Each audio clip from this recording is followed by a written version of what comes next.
नमस्कार, डॉक्टर विपुल बोल रहा हूँ। न्यूयॉर्क टाइम्स अखबार ने 25 मई 2021 को एक लेख छापा, जिसमें उन्होंने जो है वो इंडिया की डेथ रेट का आंकलन करने की कोशिश की और कहा कि जो है अगर हम कंजर्वेटिवली माने तो इंडिया में ऑफिशियल डेथ रेट 3 लाख था उस समय। कंजर्वेटिव एस्टिमेट उन्होंने 6 लाख का दिया। उन्होंने ये कहा कि लाइकली नंबर जो है वो 16 लाख है और ये भी कहा ये नंबर जो है वो 42 लाख तक हो सकता है। ऑब्वियसली जब ऐसी बात बोली जाएगी तो हल्ला मचेगा ही, मचा भी। विपक्ष ने जो है वो सरकार को घेरने की कोशिश की, सरकार ने अपना बचाव किया, मगर कुछ जो है वो तथ्य इस बारे में लाना चाहूँगा। वॉशिंगटन इंस्टीट्यूट जिसने जो है वो थ्रू आउट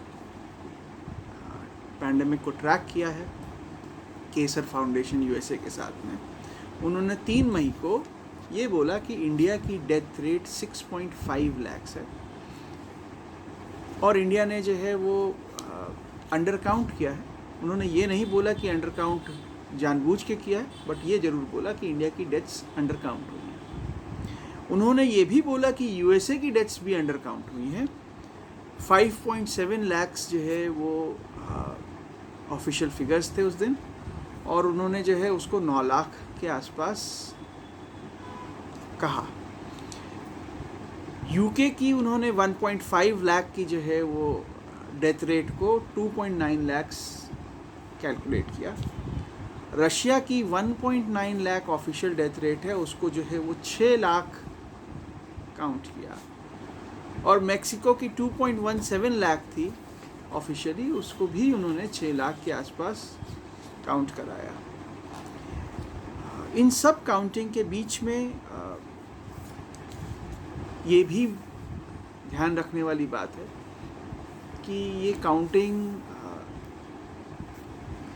जिस हिसाब से न्यूयॉर्क टाइम्स ने जो है वो बताई और जिस हिसाब से वॉशिंगटन इंस्टीट्यूट ने कैलकुलेट किया, दोनों बड़ी वो है। वॉशिंगटन इंस्टीट्यूट बहुत बड़ा नामी गिरामी इंस्टीट्यूट है और न्यूयॉर्क टाइम्स बड़ा नोन पेपर है, स्टैंडर्ड पेपर है, कई सालों से है। मगर मुझे ऐसा लगता है कि मैं पहले तथ्य रखूँगा और फिर कहूँगा कि जो है मुझे क्यों लगता है कि न्यूयॉर्क टाइम्स की नंबर गलत है। जब भी जो है वो पैंडेमिक में एक्सेस डेथ्स काउंट करी जाती हैं, इंडिया के केस में वेस्टर्न फंडामेंटल्स नहीं लगते हैं। मैं हमेशा से पहले दिन से कह रहा हूँ कि इंडिया एक अलग बॉल गेम है, एक अलग मुल्क है, हमारी सिस्टम अलग है, हमारी प्रॉब्लम्स अलग हैं। तो ये इस पूरे कैलकुलेशन में सीमिंगली न्यूयॉर्क टाइम्स ने ये नहीं कैलकुलेट किया कि हमारे यहाँ एक्सीडेंट्स की संख्या घटी है, क्योंकि ह्यूमन मूवमेंट कम हुआ था। हमारे यहाँ अच्छा खासा लंबा जो है वो लॉकडाउन रहा, पहले भी और अब वापस लॉकडाउन है। बार बार हाथ धोने से इन्फेक्शंस की संख्या कम हुई, स्पेशली पेट संबंधी गैस्ट्रोइंटेस्टिनल इन्फेक्शंस। लोग ज़्यादा ध्यान रख रहे हैं, इसलिए डायबिटीज़ की वजह से जो डेथ्स होती हैं, उनकी कॉम्प्लिकेशंस की वजह से डेथ होती हैं, वो कम हुई। तो ये सब रीज़न्स हैं जो आपके कोई भी डेटा को गड़बड़ कर सकते हैं, आपके कोई भी आकलन को गड़बड़ कर सकते हैं। शुरुआत से मगर मेरा जो है ये हमेशा से मानना है कि हेल्थ केयर वर्कर्स का डेटा छुप नहीं सकता है। कोई देश उसको चाहे भी तो भी आज की दुनिया में छुपा नहीं सकता। ईज़िली हेल्थ केयर वर्कर्स जो है अगर वो चाहें तो अपने कंट्रीज़ में डेटा को मॉनिटर कर सकते हैं, डेथ्स को मॉनिटर कर सकते हैं, चाहे सिस्टम माने ना माने। तो इस में जो है वो 8 अप्रैल को गार्डियन न्यूज़पेपर ने 3600 हेल्थ केयर वर्कर्स की डेथ रिपोर्ट की थी यूएस में। मैं उस ग्रुप को जानता हूँ। उस ग्रुप में 3-4 लोग हैं यूएस में जो हर एक कोशिश करते हैं कि डेथ को हेल्थ केयर वर्कर की जो है वो कैटलॉग किया जाए और कलेक्ट किया जाए। ऐसे ही इंडिया में भी है, मैं इस ग्रुप का भी जो है वो पार्ट हूँ। कई जो है वो साइट्स हैं, बट आज की डेट में कोरोना फैटेलिटीज़ और इन्फेक्शन इन इंडिया नाम की एक फेसबुक ग्रुप है जिसमें हम सब लोग पार्ट करते हैं और डेटा गैदर करके जो है वो ऐड करने की कोशिश करते हैं। और उस ग्रुप में आज की डेट में 1107 में रफली जो है वो 1200 भी मान लो, तो 1200 हेल्थ केयर वर्कर्स की डेथ हुई है इंडिया में और 3600 हेल्थ केयर वर्कर्स की डेथ हुई है यूएस में। तो इससे तो क्लियर है कि किसी भी तरीके से इंडिया की डेथ्स प्रोपोर्शनली जो है वो यूएस से ज़्यादा नहीं है। हम आज की डेट में ऑफिशियल डेटा को छोड़ भी दें तो 1/3 हैं यूएस के डेथ रेट के। इस चीज़ को देखते हुए ये मेरा मानना बिल्कुल ही पॉसिबल नहीं है जो न्यूयॉर्क टाइम्स ने बोला कि 16 लाख या 42 लाख जो है इंडिया में डेथ्स हुई हैं। ये मेरे ख्याल से ओवर एस्टिमेशन है, ग्रॉस ओवर एस्टिमेशन है। और उसके पीछे क्या कारण हो सकता है ये इसके ऊपर मैं नहीं चर्चा करूँगा, टिप्पणी भी नहीं करूँगा, पॉलिटिकल रीजंस बन जाएंगे।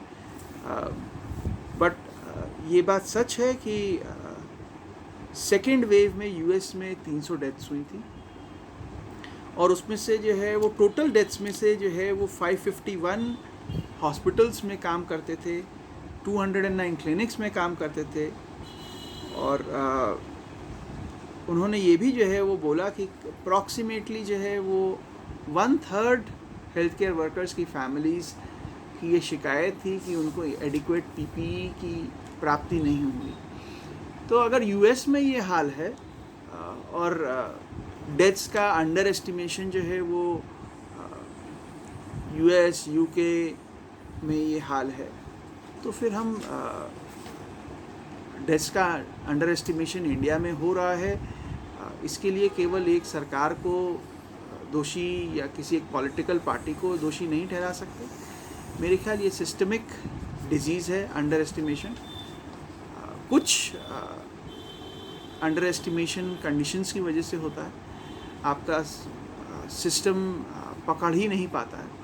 कुछ में जो है वो कैलकुलेशन की जो है वो डेफिसिट्स है। देयर इज़ अ स्टेट जिसने जो है ये कोशिश की कि हम लोग जो है वो कम जो है वो सीटी वैल्यूज़ की जो है वो मतलब साइकिल्स जो है वो चेंज करें ताकि जो है रिपोर्टिंग में चेंज आए। ऐसा कई स्टेट्स ने जो है वो डायरेक्टली इनडायरेक्टली कोशिश की है, बट ओवरऑल किसी भी तरीके से ये 16 लाख या 42 लाख की जो है वो फिगर्स नहीं काउंट होती है। हम हर हालत से में यूएस से 1/3 नंबर ऑफ डेथ्स पे हैं in spite of our poor health infrastructure. और इसके लिए मुझे लगता है कि हमारे हेल्थ केयर वर्कर्स ने बहुत मेहनत की है। सरकार की अपनी जो है, अगर हम ये भी मान लें कि जो है जैसा ऑपोजिशन बोलता है सरकार की कमी थी, तो भी ग्रॉसली जो है हम लोग अच्छा कर रहे हैं। कभी भी सर्ज आता है तो चाहे इंडिया हो चाहे यूएस हो, ऐसी प्रॉब्लम्स आई हैं। हम लोग जो है वो क्रेमेटोरियम्स में जो है वो 24 घंटे जो है वो डेड बॉडीज़ की जो है वो बर्निंग देख करके जो है वो घबरा ज़रूर जाते हैं, मगर ये यूएस में भी हुआ है। वहाँ भी जो है वो क्रेमेटोरियम्स में जो है और मतलब जो लोग जो है वो डेड बॉडीज़ का कास्केट्स का इंतज़ाम करते हैं और इन सब क्रीमेशन का इंतज़ाम करते हैं, क्रीमेशन तो नहीं बोलना चाहिए, बरियल का इंतज़ाम करते हैं, वहाँ भी जो है वो ओवरवेल्म हुए थे, उनके पास बहुत काम था और वो लोग ऐसे ही 10-10 दिन 15-15 दिन जो है वो बॉडीज़ पड़ी रही थी।